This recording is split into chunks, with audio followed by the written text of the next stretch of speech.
Thank you, choir team. Thank you very much. Before we starting inviting our main speaker for today, I just make sure the Sunday school teacher is a MIA.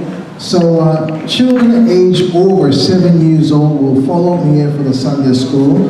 At the same time, children under 6 years old will be stay with their parents, and if parents can take it to the Sunday school area, or the playroom. So children under 6 of the parents, please go to a playroom with their, anyway, follow the Sunday school teacher here. Okay, great. Thank you very much. Thank you. And I'd just like to introduce the speaker for today. I feel this is really a God divine inspiration that I really have a chance to invite the Milan Steven. Reverend Milan Steven has been a pastor of the Maryland church for 2 years. Then after that, he became the vice president under the Dr. Michael Balcom. So he served the national level, helping assistant Dr. Balcom. And after that, he became the assistant to the Daniel Dunkley of the Reverend Dunkley at Subdivision 1. So he's been really working, trying to make a lot of a difference and make incredible impact at national level through the Peace Starts With Me rally and many other things happening and initiated in Subdivision 1. And currently, he's also acting pastor at the New York 43rd Church.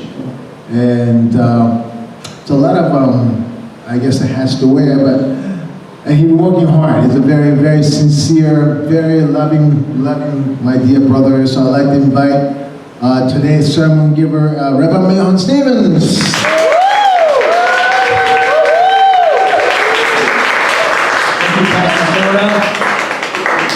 I was really looking forward to coming here, especially to see you, because you have so much energy and enthusiasm that we really need in our whole movement, right? So let's give our pastor a hand.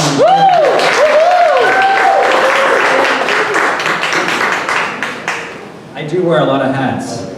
In fact, I have 4 hats under Damien alone. You know, someone said that I should get a card, a business card that says, acting director for everything. What happens is, you know, Damien has another amazing idea after another amazing idea, and then he's off to the next one, and who's actually, you know, making sure these things continue. So there's very few people he trusts, unfortunately. But that's why we need more young talent. You know, we need more young talent to keep up with what's happening. You know, at 43rd, we play the weekly update, and it's getting longer and longer. There's so many things going on, it's hard to keep up with. So I'll give you a short summary of what you need to know. So last week, we had a Las Vegas rally, ACLC youth revival. We just packed everything in Las Vegas over like a week period of time. You know, Alice was asking me for an update, you know, in the prayer back there. And the update is, it was a big victory. I mean, I can't tell you who said this, but one person who was very deeply a part of this mobilization and event planning said, this event never should have happened. And there, in Las Vegas, there's like not very many members. You know, there isn't like there's this whole ACLC foundation or all these relationships. No, we actually had to start from the beginning. And so with that in mind, we organized ourselves and we came together. In a short period of time, reached out to a lot of new people, new churches, and had an amazing result. So who was there at the rally? I know Reverend Shota, you were there. Of course, yeah, Sumi. Anybody else? Is that it from here? Okay. Hey, okay, that's great. The Iwasaki family. What did you think? How was the rally? Was it? Was awesome. How was the attendance? At the MGM. Incredible. At the MGM Hotel on the Strip. That place looked full at 2 p.m. when the event started. Right. That's unheard of. We haven't done that before. And the reason for all of this is my topic today, and that's unity. In fact, the whole theme of the weekend was unity. Also at the ACLC convocation, we had 1,000 seats, and we filled 943. That's the exact number. So let's give ourselves a hand for whoever was a part of that. We're seeing unity within our movement. We're seeing unity with all of Christianity. You know, when we're working with megachurch pastors, it's very different. You know, when you're working with many small churches, they tend to be a little more territorial, and they're a little more worried about sheep stealing and things like this. But when you're working with Bishop Noel Jones and Dr. Rouse, I mean, they're providing a greater vision to unite all the Christian pastors together. So, and of course, Damien just leading the way and keeping up with the pace of where this is going. So, really excited about that. Today, Reverend Shota was sharing with me that this group loves discussion. We love to apply our intellect. So We all have opinions. Yeah, have opinions. Good. We all read the newspaper. We're keeping up with the times. Oh, actually, Alice, she just told me that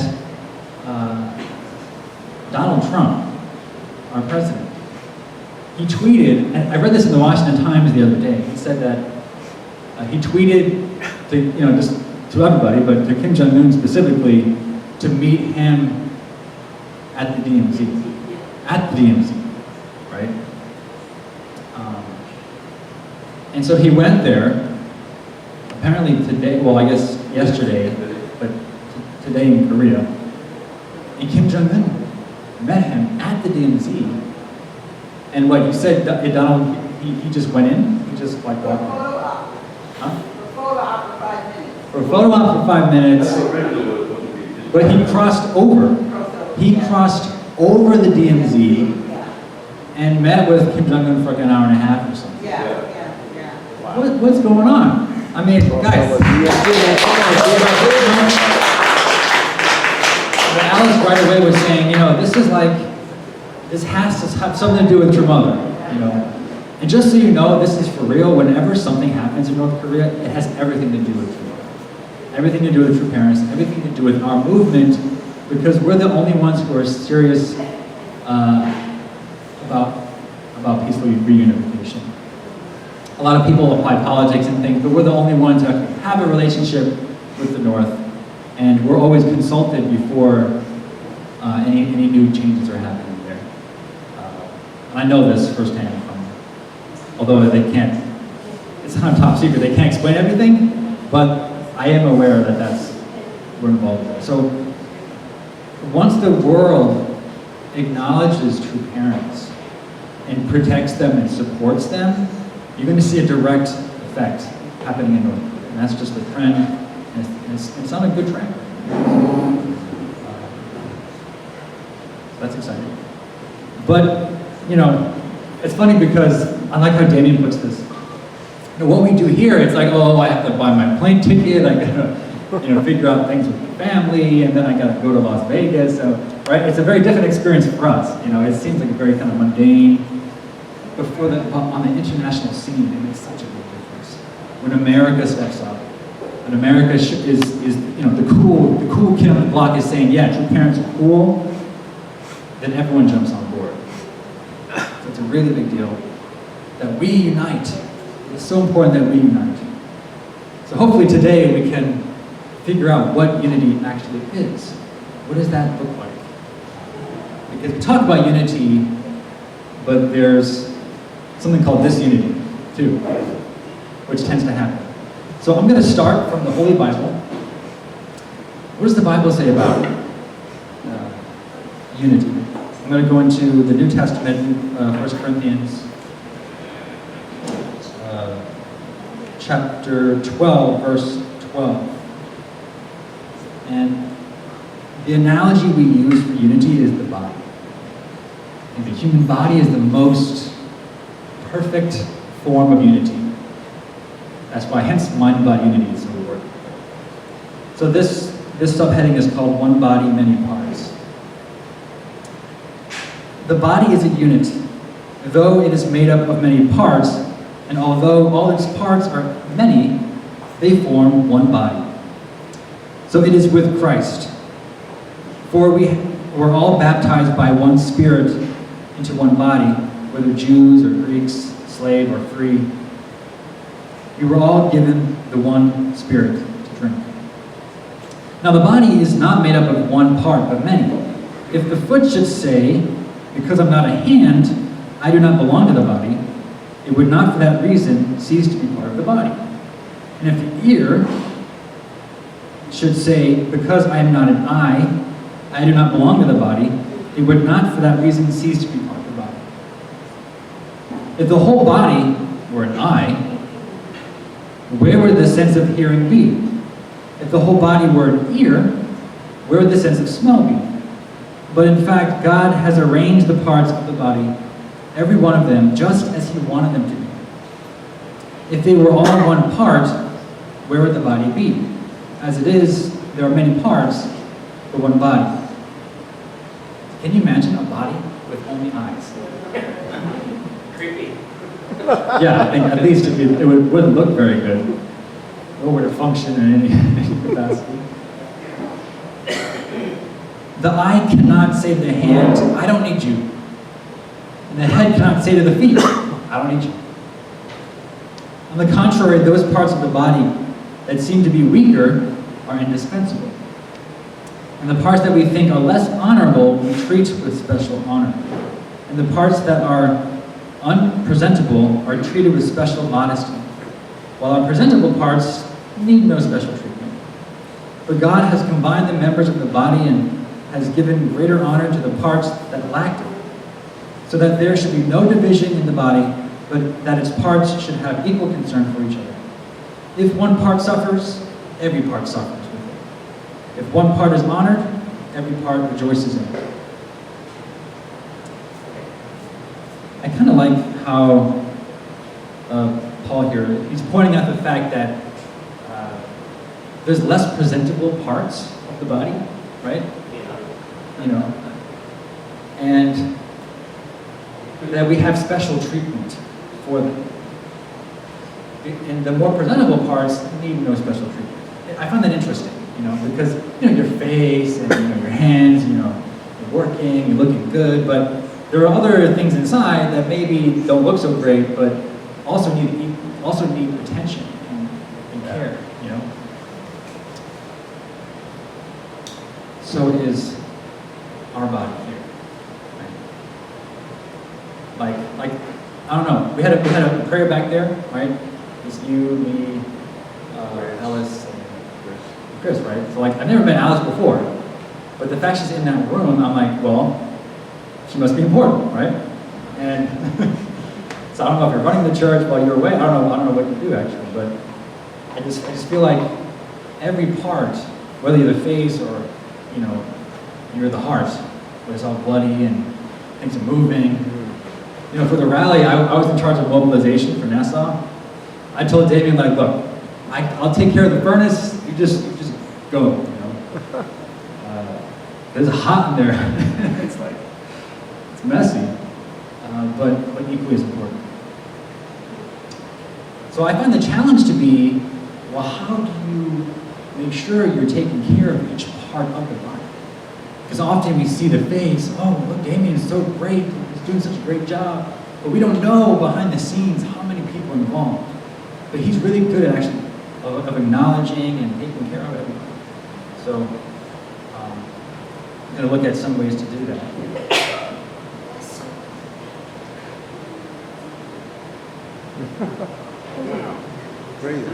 So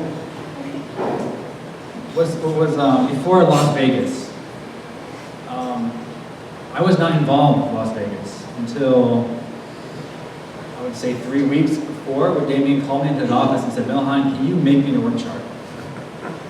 What we're actually doing here? So I'm kind of known at headquarters for the guy who makes these bubble charts. It's an invention of mine. I never studied management. I did take one class. I did study biology. I majored in food science.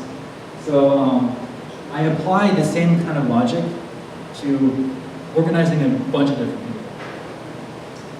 So you have like the nucleus, right? This is the nucleus right here.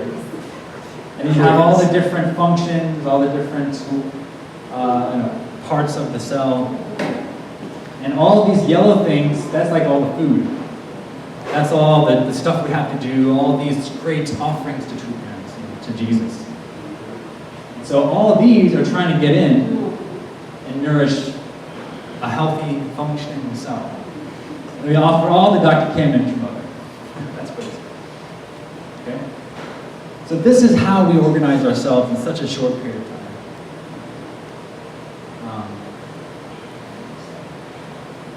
So we have a ton of systems. Okay? There's a purpose and function to everything we do and every person. And if there's anyone who doesn't know which part they're supposed to be in, you're disconnected. You're inactive. You are what is it? Internal, yeah, you're in trouble. You are in trouble because you're not connected to God. Because you're not connected to the family, where all the inspiration and power is coming from. So here's I might just leave it up there. You study this, we'll have a test next week, okay? All right. You'll pass? You're a nurse or something? You're a doctor? No, I went to nursing school. Nursing school? Okay, you did. I had to, yeah. Okay. So what do you do now? Administrator of a business.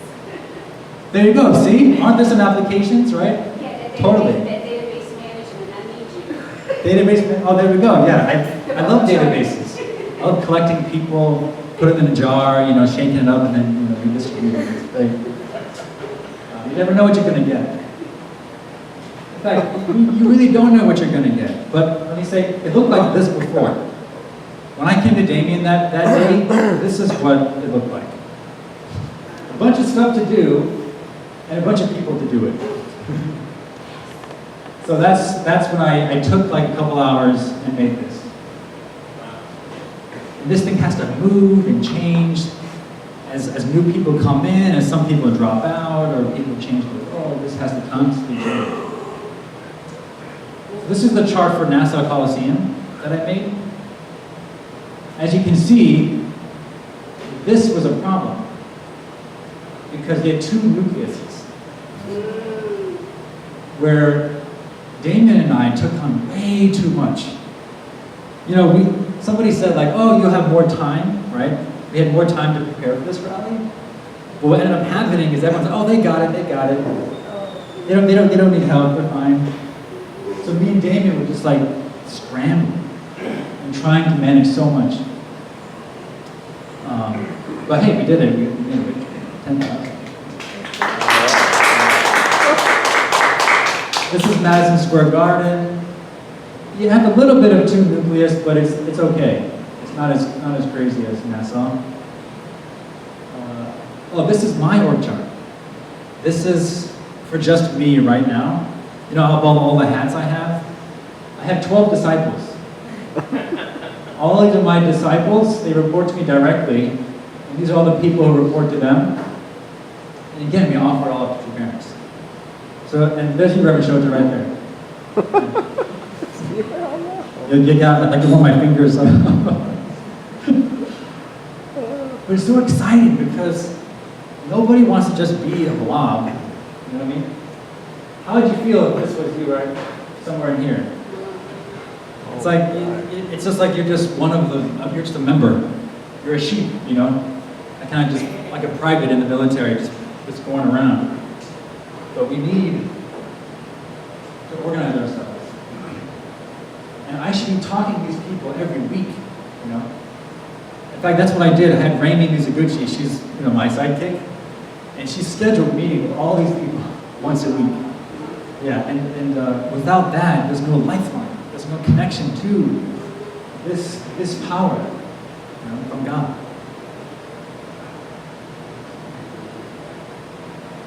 Here's the Stevens family org chart. I I made this last night. I realized, things have been kind of stressful at home. And the reason why it's stressful at home because we don't know our purpose. I get home, Syke is complaining about something I didn't do, and I'm feeling like, oh, I'm not doing anything. How can I serve better? But when I made this chart, I realized, you know what? I am actually pretty busy. I am doing a lot of things. But let's just come to an agreement of what we're okay to do. So we came to an agreement last night. This is what, if we do all these things, we're okay. All right, so give our family a hand. Sometimes Ayumi takes care of Hirokis and plays with him, although they usually fight, but sometimes they get along, so thank you very much. Now, if this is not in order, right, if this is chaos, in fact, come to think of it, this is probably why marriages don't work, because you have a lot of reporting going on, Sometimes I have to report to her, she goes to me, to God, over here it's kind of simple. It's one direction. But here it's like, it's a little more loose. But that's why this relationship is so important. If we're not connected to God, then nobody's in charge. We're just like, things just go crazy, they get chaotic. We need that center. Now, this has to be united. Otherwise, how can you do this? Anyone tell me what they think this is?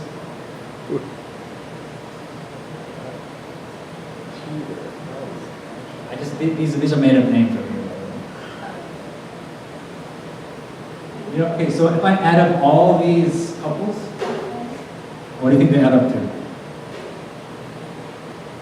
Well, also they have to get blessed too, these guys. One big tribe. Look at that. Yeah. So it adds up to, anyone guess? 43, yes. So this is the 43 family church.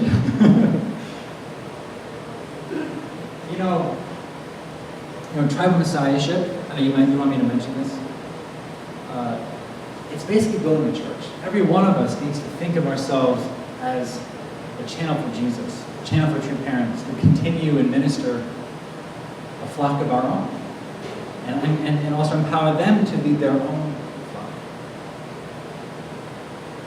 So we have to get this in order, otherwise there's no one else we can take care of.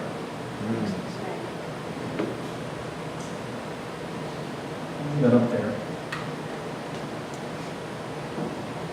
So that's what unity looks like. Every person has a clear role, everyone's acknowledged, everyone's important. If one thing falls out of place, everything falls out of place. Now, there's something is fueling all of this. Okay, actually we mentioned it, Paul mentioned it here. But the question I have is, why weren't we able to create unity in the past? Because you can create beautiful org charts and stuff. They're fun. They're fun to make, actually. You should try it together. In fact, we can make one together. But what's the driving force? What's the juice behind it to keep things together? So I'm going to, in fact, it comes from this passage right before the passage I just read. And it's talking about the Holy Spirit. Okay, there are different kinds of gifts, but the same Spirit. There are different kinds of service, but the same Lord. There are different kinds of working, but the same God works all of them in all men. Now to each one, the manifestation of the Spirit is given for the common good. To one there is given through the Spirit the message of wisdom, to other the message of knowledge by means of the same Spirit, to another faith by the same Spirit, to another gifts of healing by that one Spirit, to another miraculous powers, to another prophecy, to another distinguishing between spirits, to another speaking in different kinds of tongues, and to still another the interpretation of tongues. All these are the work of one and the same Spirit, and He gives them to each one just as He determines. So in the Godhead, like you have God, the Father, and the Holy Spirit, right? What I've learned here is that the Holy Spirit actually has most of the gifts and has the most intimate interaction with people. And when Jesus, when he sent the Holy Spirit, how did he describe it? Ministering spirit? Ministering spirit. I'm looking for one word that I don't know usually. Consulting spirit? With the consultant. Yeah, like embrace it. I like consultant, but yes, embracing, but I think comforter, remember? The comfort. Just bring peace in the land and create an environment of love and support. So that's what the Holy Spirit does. Now, I don't know if anyone here is going to argue with me on this, but I'm going to say the Holy Spirit is a feminine spirit. It's a feminine aspect of God.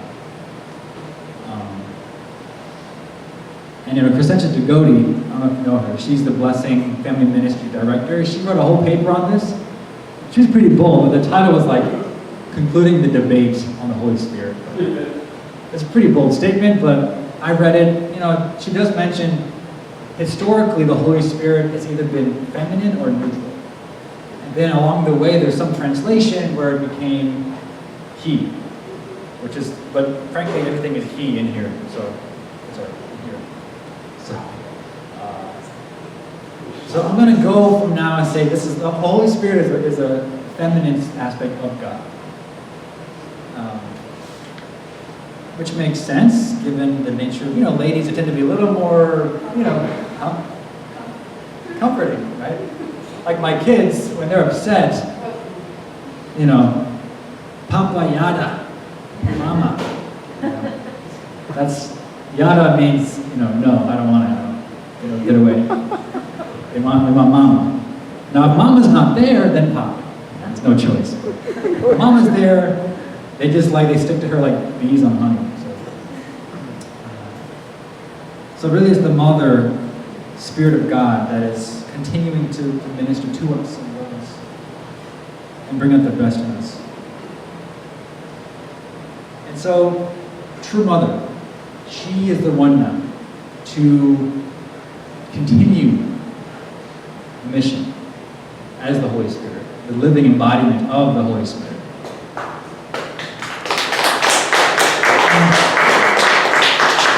This lady is bold. She's like, I'm the only begotten daughter, and she's not backing down. It's funny, Curtis Farrow, he's our head of PR. We're consulting with him and his PR firm. And it's funny, we were talking about the blessing ceremony in Korea, and how to create a blessing experience in America that Americans can, relate to a little better. And we first commented about True Mother's entrance. When she comes in Korea, one time she came out of the ground, out of the floor, and came walking down this long catwalk down to her seat, And she has the shades on, And Damien, the rest of us are thinking maybe that's over the top. But the Kurt's like, no, you guys get it. She is diva.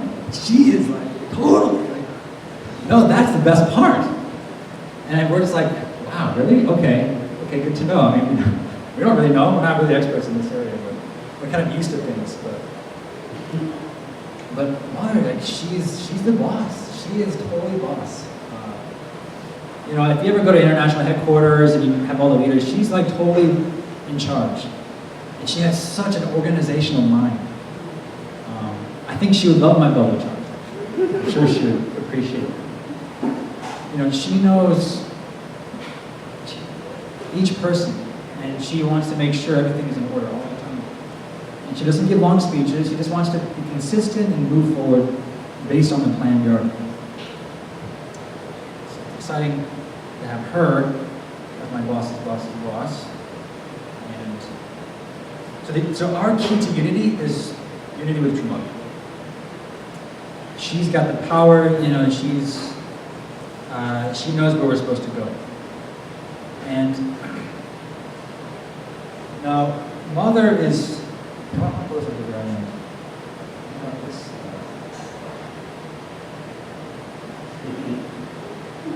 You know, the way I describe true parents to people for the very first time, like, who are true parents, what do they do?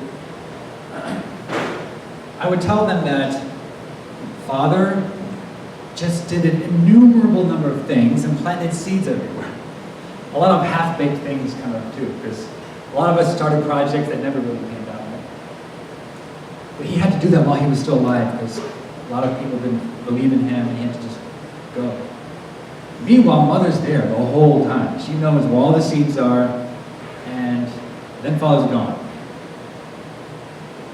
And then I'm like, well, then Mother, now she's watering the seeds. She's making sure the soil is still tilled, and there's workers in the field pulling the fruits out of them. And then I found this out of my Mother's anthology. This is from Father. He says, "Who is more wonderful, Mother or me? I am the planter, and she is the one who receives the seed and raises it.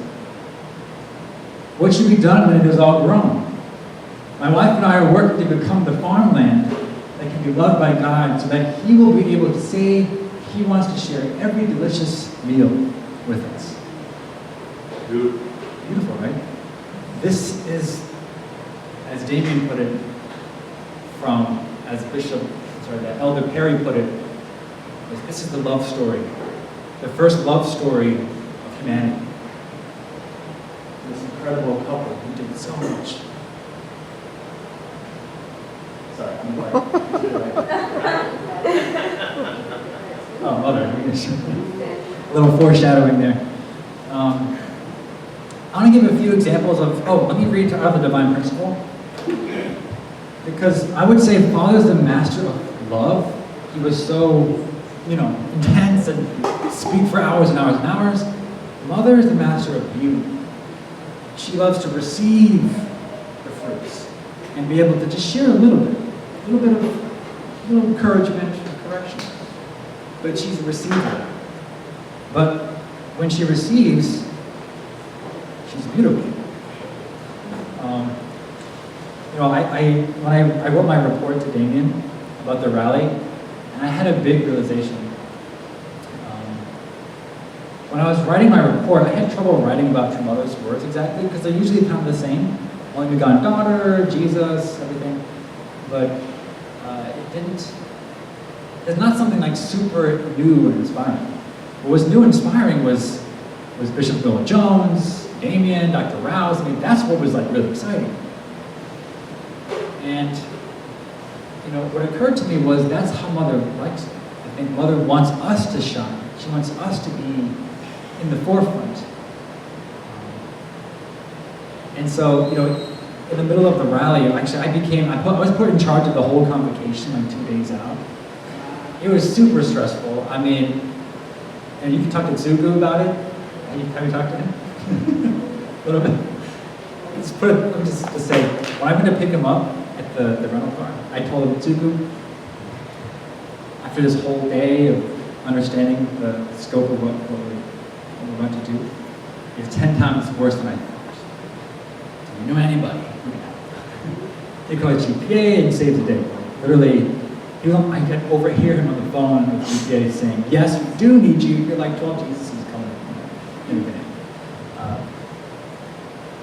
But on the day when Mother came, Graham Carmichael, he comes. Actually, I missed a lot of Mother because I was busy doing something else. Graham Carmichael, he's a photographer. He shows me a photo of Mother, and she has this beautiful smile on her face. And from there, I'm like, okay, we did it. We're okay. Now it's just a matter of helping the upset people. There's some brewing issues, maybe you know about it. It was wild. But when Mother smiles, that means, for me, that means God's smiling. That means that we're progressing, moving towards a heavenly world. So whenever the leaders, they tend to say, "Oh, Mother, you're so beautiful, you're so beautiful." I'm like, stop patronizing Mother, Yeah, we know she's beautiful. but she's actually a great leader too. And she's doing amazing work. But what occurred to me was, you know what? She is beautiful. Because of us. Because we're doing good work. She can smile. So let's give ourselves a hand for doing that. She's carrying the whole world on her shoulders. She's talking to 7 books. Doing it all the time. Okay. So mother is the master of beauty. How's my time, by the way? I don't know how long I have. Keep going? All right. Encore. All right. This is out of the divine principle. Let's go to the DP. So it talks about love, love, beauty. Now, I like this section here. It talks more about beauty and different types of beauty. In interpersonal relationships, the beauty that a subordinate returns in response to the love of a superior is called loyalty. And the beauty that children return in response to the love of their parents is called filial piety. The beauty that a wife returns in response to the love of her husband is called fidelity. So I like all of those. I feel like with loyalty, filial piety, fidelity, I think there's listening involved. When you're receiving love, you're listening, and when you're listening, that person feels heard, and they feel that beauty, that essence of commitment and trust and love generated. So I feel like mother is the master of that. I want to give a few examples of how mother has really changed the culture of our movement. Who here has heard of let me start with Heaven G. Burger? Anyone heard of that? Yes. That's it? Just the 3 of us? Heaven G. Burger? Okay. So to mother, she has this cafe, and there's like a burger that's like a fusion burger, I think. Have you had one? No, Huh? The sound up? Yeah, maybe I should put the mic closer to my mouth there. But it's a burger, and nothing super special about it. It tastes better hot, by the way. The first time we got there, they were just like promoting it, just burgers just all over the place. A sea of them, but they're all cold. And it tastes great. But a warm one was really nice. So I remember in Eyepiece TV, so that's our weekly update thing. Usually you can imagine, right? You have all these leaders in dark suits just taking notes. Mother's talking. And then this was the episode where Mother launched the Heaven's Burger. And she's up there talking, and what I noticed was on the side of her smile, of her mouth was a little cracked smile. And I could see the leaders, they were trying so hard not to laugh. They're like trying to take notes, and like, there she is, Mother, the great Mother, talking about a providential burger. You know what I mean? Like it was really funny to see. Another is Apple Heaven. Who's heard of Apple Heaven? Apple Heaven. So Apple Heaven. Who's in Apple Heaven? Who are they? Do you know who they are? Yeah. No, they're security guards. Yes. Those are those stolid, funny-looking, awkward men. They're her security guards. And they got the earpieces and everything. And Mother told them, I want you to sing Barbershop. I'll never forget, when they first came to America, they came to New York, they had a little performance there. And they're up there singing like Country Roads and some Korean pop songs, and I'm like, what is this? I don't understand. Even one of the guys on the stage was like, I don't know why we're doing this either. In fact, we asked Mother, wait, when we're up here, who's protecting you? She said, I don't care about that. And, even at the Madison Square Garden, apparently, because I was in those meetings, right? And mother only cared about two things. And guess what they were? Well, okay, one, obviously, because she wanted Apple Heaven. And the second one was like the Mucho Gun dance. She wanted to make sure those things were perfect. Mucho? The Mucho Gun with all, all of our car guys and dancing. You know it by now, right? Or no? Do it one more time for us. That's all mother cared about. So I'm thinking, wait, okay. Mother's not just doing random stuff. I don't believe mother does anything random. So I'm wondering, why is she emphasizing this so much? So it wasn't, I forget the brother who told me this, but he told it to me like this. Okay. Security guards, what is their responsibility? Protect your parents at the cost of their life. Their job is to take a bullet. If it can't be right. Yet, what does mother tell them to do? The same. Interesting. Many of us have been in this church for a very long time. 40 years, some more, some a little less. We've been soldiers, we're fighting communism, doing whatever we did in the past. Mother's saying, yes, you are an amazing soldier. You have like 10 stripes. You're like a colonel. You're like a general of your own. I want you to dress up in a goofy outfit and sing and dance. It's like, oh, it's hard. It's hard, mother. That's the hardest thing to do. And she's making us, we had a leaders meeting. She had all these leaders, big shots, doesn't matter what level you're at. Everyone wear these dorky uniforms, like we're school kids. Oh, you saw that or you heard that? Oh, yeah, okay. And they were playing these silly Korean games like throwing balls, like beach balls back and forth and playing limbo. It was pretty competitive at some point. But we were all children. We were all kids in the kingdom. Mother talks about this a lot. She's like, don't worry about your position, titles. None of that goes with you into the next world. The only thing that goes with you is your love and your heart, your yearning for God. That's it. So she's teaching us through these things. I have my own testimony, but maybe I'll save that for next time. How much time do I have?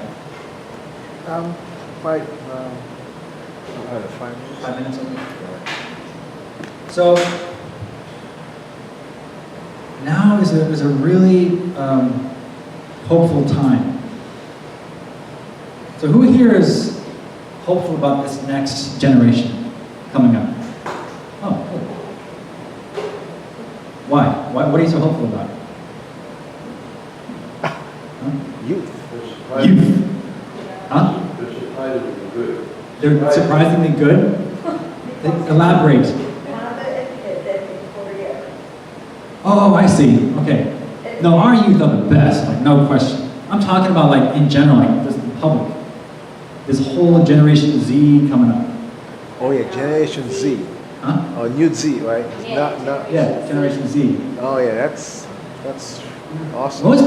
Most people are kind of like kind of selfish, just want to play video games or whatever. Generation Z. Generation Z is like that next. Okay, they're open to new ideas. Yeah. Wow. Anything else? I don't know, I feel like they have like huge share with out-of-box experiences, or treating the disease. It's more not just in their own culture, but for the world. Yes. That's Yes. what I- Totally. And the way I would sum it all up is they're well informed. They're not really surprised by birth age. It's like when my wife, she introduces herself and she says, Sayaka. You know, there's not a lot of ignorance. You know, they're like, people get it. Oh, you're Japanese, or you're, you know, there's already an international mindset because of the internet mostly, good and bad. So you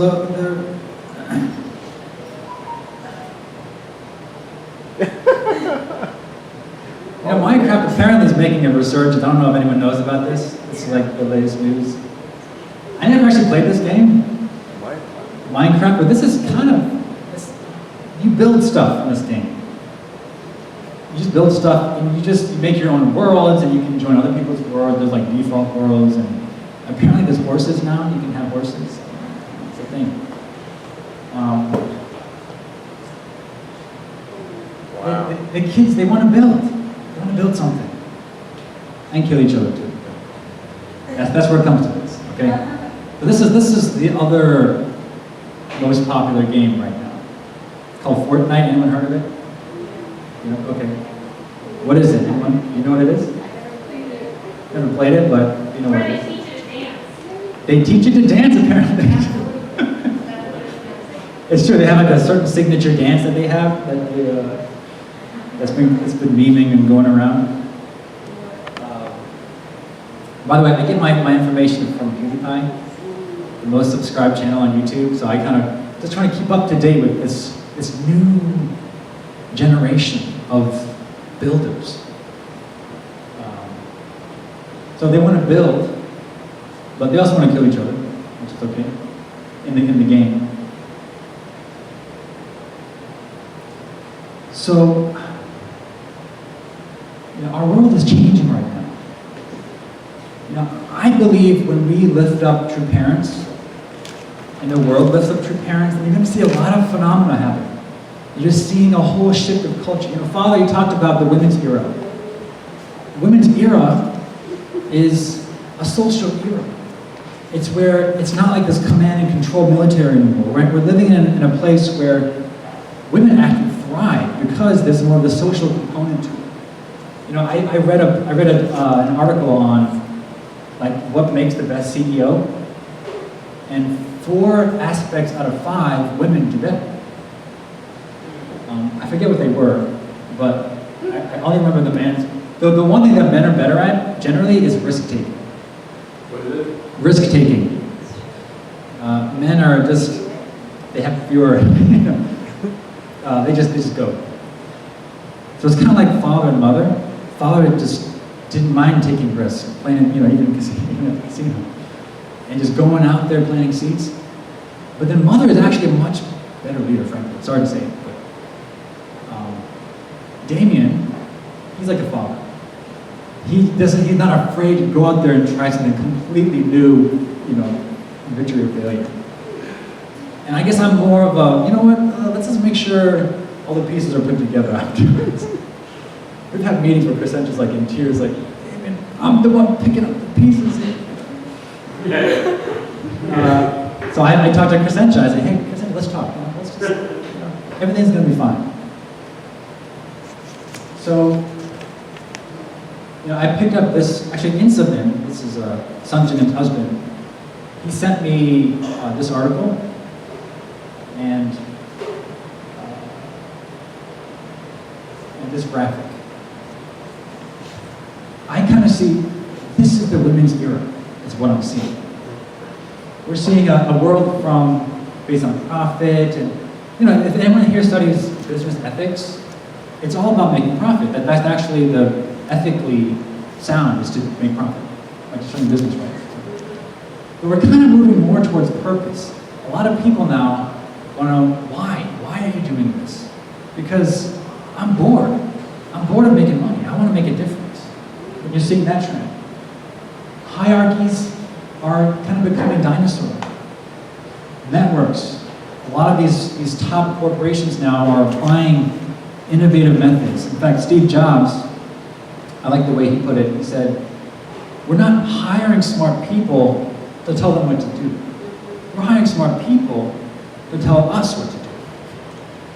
And that's where networks thrive, because then everyone's contributing and adding to the decision and innovation. Controlling to empowering, planning to experimentation, You know, it's funny with Damien. We can't make a plan a week out because every week there's something new happening and we're trying something new constantly. We're innovating, adapting to the new environments. Privacy to transparency.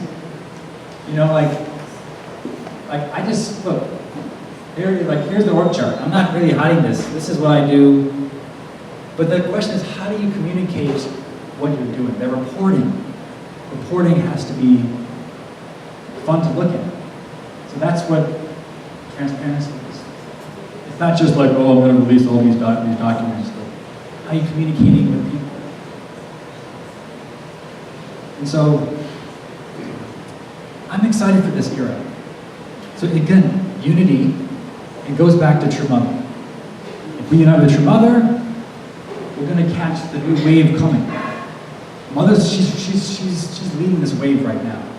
It's women leadership, this kind of nurturing, empowering leadership. It's coming. It's already happening in the world. In fact, we've done quite a good job so far. We're actually kind of ahead of the curve even. But if we don't unite with Mother, we're not going to catch it. So, actually, do you have an anthology here? You have Mother's anthology? But that, so if you're going to ask me, what can I do right now to unite with True Mother? Okay, you're going to show that? Here it is. 2 things. One is read Mother's anthology. You can find beautiful, very descriptive